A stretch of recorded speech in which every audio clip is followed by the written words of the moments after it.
Fala carniceiros, tudo bem? Sejam bem-vindos a mais um vídeo do Carnoficina, um canal voltado totalmente para o universo do horror. E hoje o comentário vai ser sobre o mais novo lançamento da Netflix, Céu Vermelho Sangue, que é uma coprodução dos Estados Unidos com a Alemanha. Esse filme tá dando o que falar e muita gente tá gostando dele, até mesmo por conta da sua premissa, que é bastante interessante, envolvendo vampiros dentro de um avião. Confesso pra vocês que fiquei bastante interessado em assistir por conta do trailer, que já se assume logo de cara que é uma trama vampiresca, e fiquei curioso pensando o que eles poderiam colocar na história para poder agregar.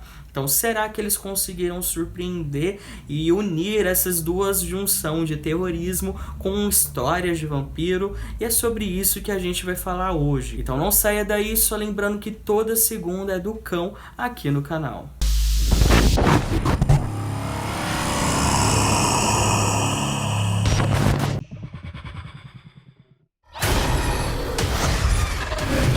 Desde o surgimento do clássico Nosferatu, lançado em 1922, os vampiros se tornaram as criaturas mais adoradas do cinema e da cultura pop. Afinal, não tem nada mais que casa com a nossa perspectiva e com o nosso comportamento do que a característica do vampiro, que é aquela eterna luta entre o bem e o mal dentro de si mesmo. E isso gerou vários fãs pelo mundo todo e várias adaptações para o cinema, desde vampiros que brilham como em Crepúsculo até o ápice do gótico em Drácula de Bram Stoker. Já em Céu Vermelho Sangue traz de volta essa pegada mais sombria dos vampiros, com uma mãe que é capaz de tudo, até enfrentar o seu lado mais obscuro para tentar salvar o seu filho.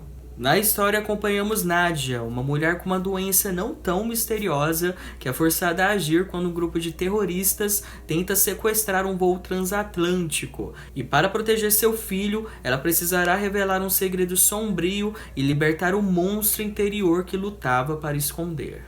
Como já havia mencionado, o próprio trailer do filme entrega que ela é uma vampira, então essa informação não é spoiler, até mesmo porque a própria trama vai incluindo algumas cenas de flashbacks para deixar o telespectador bem intrigado sobre o que aconteceu e o que levou ela a ficar daquele jeito. Divido esse filme em 4 atos, mas acho que ele poderia muito bem se resumir apenas em 3, porque infelizmente ele acaba se prolongando demais. O longa começa muito bem, principalmente envolvendo a montagem de algumas cenas, a edição está muito caprichada aqui, consegue construir todo um mistério em cima do personagem da Nadia, apesar de ser muito óbvio o que vem a seguir. No primeiro ato temos um breve epílogo do que veremos futuramente, o que acho bem interessante até mesmo pelo contexto crítico da história, e logo em seguida já corta para Nadia com seu filho chamado Elias embarcando em um avião e sendo atacado logo em seguida por esses terroristas. Acontece que esses terroristas não são nada amigáveis, e é até irônico falar isso, mas quando eles dão as caras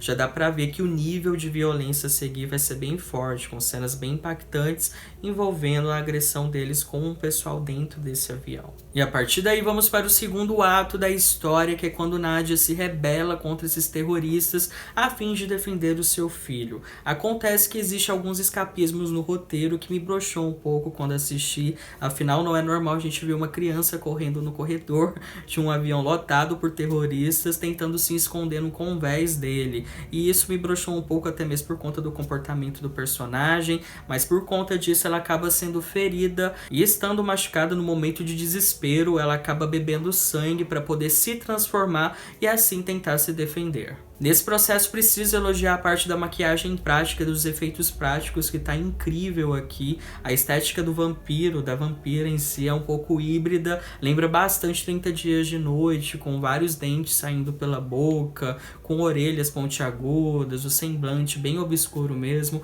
É algo que eu achei bem legal, a maquiagem, a parte gráfica que é bem incrível com relação a isso. E após essa transformação temos várias cenas bem frenéticas envolvendo lutas, com sangue jorrando para todos os lados, e a real motivação por trás desses terroristas, o que levou eles a fazerem aquilo, o que para mim é o ponto alto da história, mas que infelizmente não é desenvolvido muito bem. E após o pânico instaurado no avião, começa o terceiro ato, que é a parte do contágio. E aí é uma bagunça total, com gritaria para todo lado, cenas gráficas bem fortes envolvendo violência, sangue jorrando, como eu já havia citado, com cenas bem legais que dá até para entender entreter. Só que até chegar na resolução final, o filme capenga muito, utilizando de escapismos de roteiro, de facilidades dentro da narrativa, algo que poderiam finalizar de uma maneira bem mais simples. O exemplo disso é o surgimento de personagens quando convém, ou até mesmo no reflexo da atitude e do comportamento de certos personagens. E isso reflete diretamente no personagem do Elias, que é uma criança muito esperta para sua idade, que acaba tendo um comportamento bem duvidoso.